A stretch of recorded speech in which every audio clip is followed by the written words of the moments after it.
이걸 넘어선 건 없네요. 접전까지는 5월 한 23일, 24일 뉴스핌에서 이렇게 조사가 된 것들은 뭐 접점인데 나머지가 조금 벌어지고 있는 형국이고 오늘자 발표된 동아일보 조사에 의하면 전재수 후보가 45.8, 박형준 후보가 39.5인데 이것도 아마 오차범위 내일 겁니다. 오차범위 내일. 네, 오차범위 내. 그 대부분 최근의 조사에서는 거의 오차범위 내에서 어떤 격차가 조금 유지가 되는 조금 상황 같아서 이건 배 소장님이 분석해 주시면 어떤가요? 그렇죠. 이게 뭐 45.8, 39.5인데 첫 번째는 이 그래프를 가만히 보시면 박형준이 힘이 딸려요. 그러니까 처음에 왼쪽 그래프를 좀 보세요. 네. 전재수는 43.7에서 출발했는데 오른쪽을 보면 45.8이니까 힘이 그대로 유지돼. 그런데 지금 박형준은 27.1인데 많이는 올라갔어. 네. 그런데 42.8까지 갔다가 정점에서 내려와 버렸잖아요. 네. 이게 뭐냐면 힘이 딸리는 거예요. 왜 힘이 딸리느냐 하면은 네. 이것도 박형준이 한 방 있어야 돼요. 그러니까 통일교하고 까르띠에로 몰아붙였는데 네. 이걸로는 이 전재수가 무너지지 않는 거야. 네. 그리고 또 하나가 뭐냐면 네. 저 바짝 올라갔을 때를 보세요. 5월 23일, 24일이 네. 어떤 지점일까? 저것도 일단 좀 탄력은 받았어요. 저 때가 올라가는 저 지점 사이가 네. 공소취소 특검도 있고 그렇죠. 조금 부산 북값도 긍정적으로 영향을 미칠 때예요. 네. 그런데 네. 네. 저기서 뭔가가 좀 아리송해져 버린 거예요. 그러면은 박형준은 뭔데 도대체? 그러면 윤어게인 손절이야 아니면은 장동혁 대표 지지야? 네. 이게 애매해지는 거예요. 그러니까 여전히 그 보수표가 더 결집돼서 그러면은 네. 42.8에서 45, 46까지 올라가줘야 되거든. 못 올라가잖아요. 거기서- 그런데 이 상황에서 좀 반등을 해줘야 되는데 마지막 거를 단순히 직전 조사하고만 비교할 수 없는 게 부산 MBC 조사하고 동아일보는 지금 전화 면접 조사거든요. 네. 그러면 뭐냐? 여기서 중요한 게 네. 근데 여기에 저 조사에는 포함이 안 된 것 같은데 네. 일종의 이재명 대통령 이슈가 또 여기 들어가 버렸잖아요. 부산 방문. 1박 2일. 네. 그리고 네. 이 전재수 공약을 확 밀어주잖아요. 네. 해양수도. 네. 해양수도. 네. 그러니까 또 하나가 뭐냐면 네. 일단 전재수는 부산 북급이랑 디커플링을 해버렸어. 저는. 그랬다고 봐요. 이걸 만약에 전재수가 커플링으로 가져갔더라면 저는 패착이야. 왜냐하면 하정우를 살리려다가 자기 죽게 생겼어요. 부산 북합에 가서 내내 선거운동을 할 수도 있거든. 네. 근데 그러면 기장은 어떻게?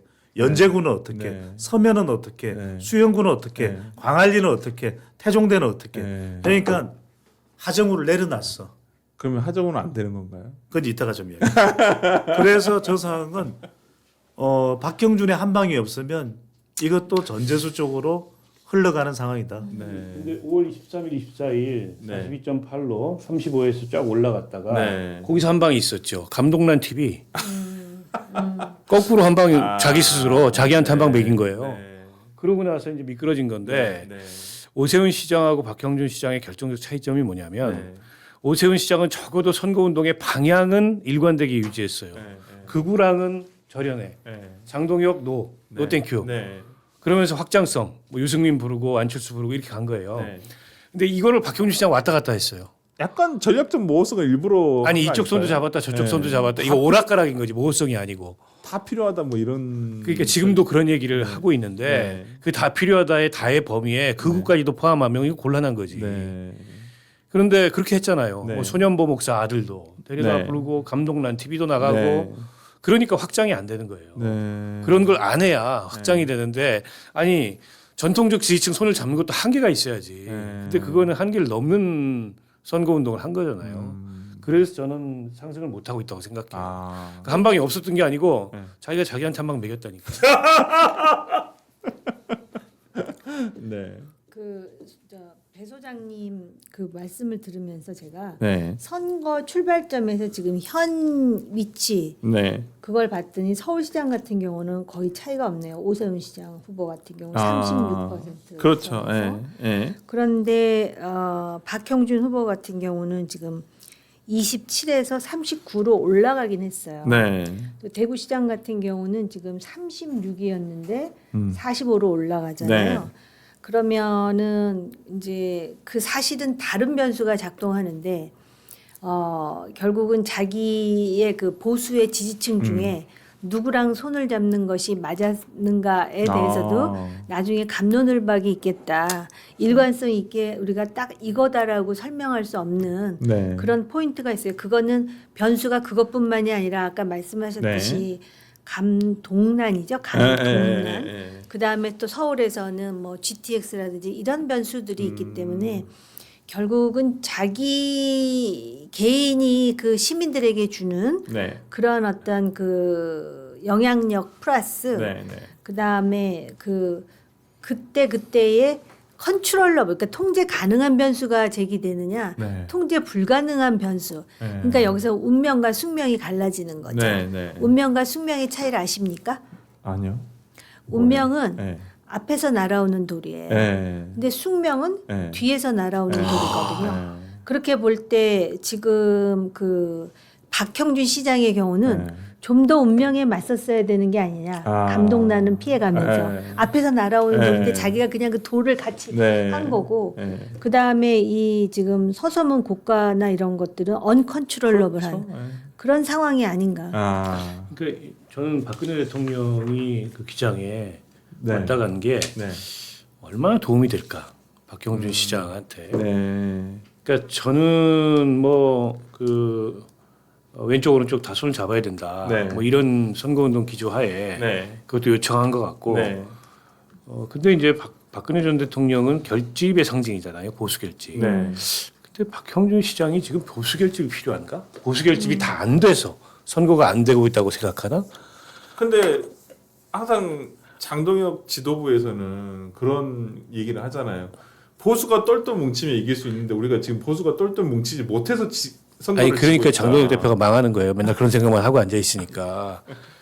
근데 그 박형준 시장은 자기 이미지하고도 좀 안 맞아요. 저분이 과거에 친이었냐 친박이냐 이런 걸 떠나서 네. 박형준 시장은 좀 중도 확장성이 있는 인물로 평가가 돼 왔어요 그동안에. 네. 근데 이번 선거 들어서는 이상하게 네. 그런 자기의 스타일이나 네.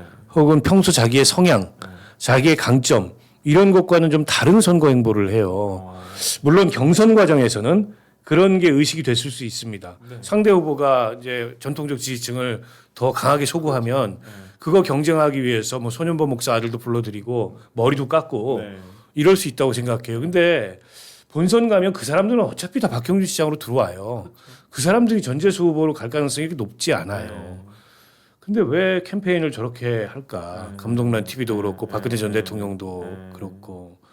그러니까 이게 좀 사람이 선거가 잘 안 되고 허전하면 막 급해지니까 마음이 이것도 해보고 저것도 해보고 그러면서 좌충우돌을 하는 게 아닌가 싶어요. 그러니까 일관성이 없어요. 그 점은 오세훈 시장은 일관성이 있어. 오세훈 시장도 지금 선거가 여유 있는 상황은 아니지만 다른 견눈질은 안 해요.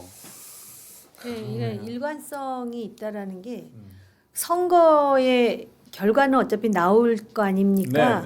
근데 선거 이후에 그 정치인의 어떤 미래에는 상당히 영향을 줄 것 같아요. 네. 저 사람은 일관성이 있는 사람, 저 사람은 일관성이 없는 사람이라는 판단을 할 게 아닙니까? 네. 유권자들이. 네.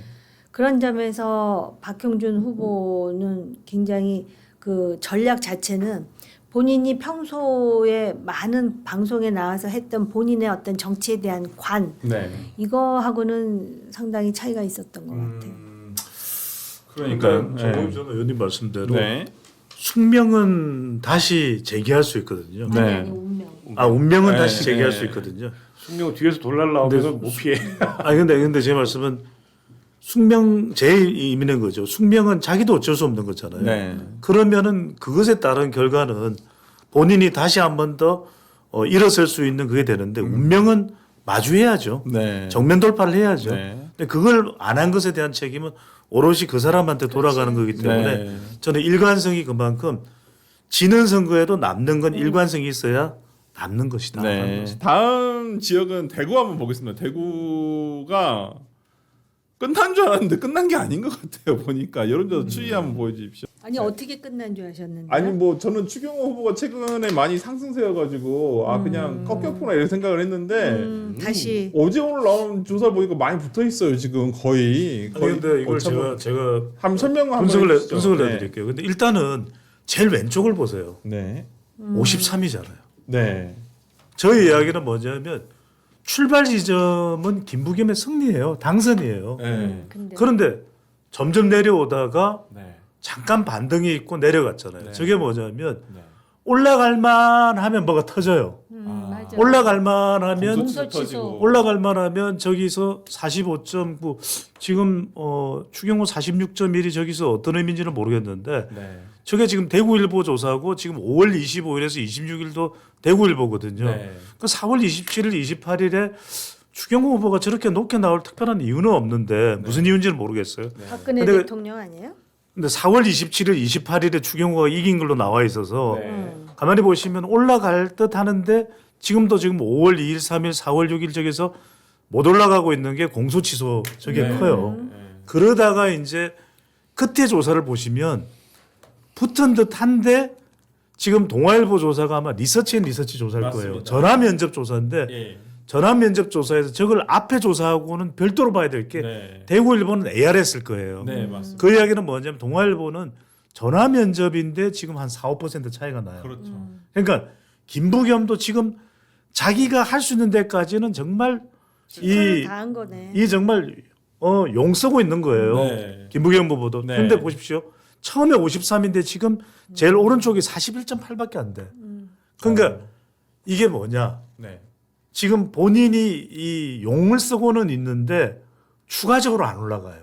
근데 반면에 추경호는 네. 지금 36이던 게 거의 한 10% 가까이 올라와 있거든요. 올라왔죠. 네. 여기에 박근혜가 또 불을 당겨줬잖아요. 네. 그러니까 전화 면접 조사에서 저 정도예요. 아. 그러니까 저는 봤을 때 김부겸 후보 쪽으로 많이 물이 들어와 있는데 서울하고는 정반대 현상이에요. 아. 지금 일단 그 물의 방향이 네. 추경호 쪽으로 방향을 틀었어. 아. 김부겸도 사실은 한 방이 있어야 돼요. 네. 근데 대통령이 부산은 가는데 대구는 안 오잖아요. 안동까진 갔지. 안동까지 가고 갔는데 안 바뀌어. 아. 이게 왜 안 바뀌냐면 여기가 대구인 거예요. 네. 대구야. 네. 그러니까 안동에서 더 이상 안 오는구나. 안 오죠. 아 물이 안 내려가지 않아요. 그러니까 부산은 지금 뭐예요? 완전 자갈치 시장에다가 네. 남항시장까지 가잖아요. 네. 남항시장 사람들이 뭐라고 그러는 거 부산 이야기인데 네. 아이고 60년 만에 대통령이 왔습니다. 네. 그럼 60년 전에 온 사람은 누구라는 거예요? 누구시죠? 박정희 대통령. 아. 요즘 부쩍 이재명 대통령이 저번 안동 가셔서도 약간 새마을 운동 같은 약간 그런 박정희 전 대통령의 어떤 그런 향수를 불러 일으킬 만한 기획을 좀 하시는 부산에서는 것 같은데. YS 이야기하잖아요. 아. YS가 네. 해양수도 한다고 했다입니까? 그러면서 이제 네. 대구 선거가 마지막에 초경합 상황으로 돌아섰는데 네. 저는 결과적으로 열어봐야 안다고 생각해요. 네. 근데 이제 여론조사 흐름은 뭐 엎치락뒤치락했는데 최근에 추경호 후보가 특히 ARS 여론조사를 중심으로 네. 상승세고 네. 전화 면접에서는 여전히 뭐 마지막에 나온 거는 그런데 김부겸 후보가 대체로 앞섰어요. 근래. 네.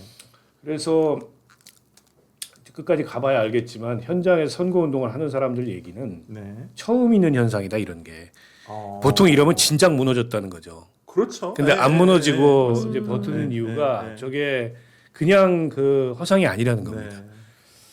그런데다가 40대 50대가 이걸 견인하고 있다 그래요. 대구에. 네. 근데 4050 세대는 좀 이제 실리적인 그렇죠. 그리고 대구의 경제와 네. 미래를 염려하는 이제 이런 시각에서 김부겸 후보를 상대적으로 선호하는 거고 그러니까 네. 이념적 결집이 아닌 거죠. 같이 이익 투표를 하는 성향이 있으니까. 네, 그런데다가 그 대통령이 얼마간 저 대구 경북 지역에 근처에 왔다 갔다 하면서 선거 지원을 한 것도 사실상 좀 김부겸 후보 입장에서는 나쁠 게 없는 거고 네. 마지막에 이제 중간에 있는 이른바 아직 표심을 정하지 못한 부동층들이 네. 뭐에 반응하겠냐? 보수의 최후의 보루, 보수의 심장 네. 이 논리에 반응하겠냐? 네. 아니면 대구의 미래를 위해서 더 나은 선택 여기에 반응하겠냐? 여기에 달려 있는 것 같아요. 네. 근데 저는 이번 선거는 모릅니다. 후자일 가능성도 상당히 있다고 보고, 그러니까 저는 오히려 글쎄요, 뭐 경남이나 울산이나 대구나 이런 데들하고 대구를 그런 데들하고 비교해 보면 의외로 대구는 이기고 울산, 경남 중에 하나가 위험할 가능성도 있어 보여요. 국민의힘이 아니 민주당이. 오, 그러니까요. 김부겸 후보기 때문에 이렇게 일방적인 스코어는 나오고 있지는 않은 것 같아요. 그 잡전지로 지금 돌아가고 있다라는 것은 어쨌든간에 좀 최근에 하여튼 뭐 추경호 후보가 조금 뭐 상승세를 이어가는 것 같다라는 것은 뭐 객관적인 지표상 나오는 것 같고 여기도 이제 마지막 여기 토론회를 어저께 하신가? 토론회 어저께 한 것 같은데. 했죠. 그저께인가? 김부겸 후보랑 여기 추경호 뭐 나름 좀 양질. 그거 얘기했잖아요. 네, 주적이 누구냐? 네, 그거 뭐 양질의 토론회였어요. 국회의원 선거였으면 네. 아니 그 두 사람 다 되게 정잖아요. 후보가 국회의원 선거에 출마한 거면은 네. 가능성이 훨씬 있죠. 높죠. 근데 네. 이거 대구 시장이거든요. 네. 그렇기 때문에 대구 전체 시민이 선택하는 일이기 때문에 네. 아마 우리가 이제 서울에서 이 방송을 하고 있는데 그 이념 정향이라든지 상당히 다를 거예요. 네. 김부겸 후보의 선거운동을 지원하는 민주당 인사가 대구에 가서 네. 아직도 빨갱이 소리를 하는 거를 들으면서 자기 많이 놀랬다라는 얘기를 해요. 그러니까는 그 정서가 그 대구 정서가 있겠죠. 그런 데다가 네. 이제 박근혜 전 대통령이 네. 나섰잖아요. 네. 대구에서는 아마 효과를 보는 것 같아요.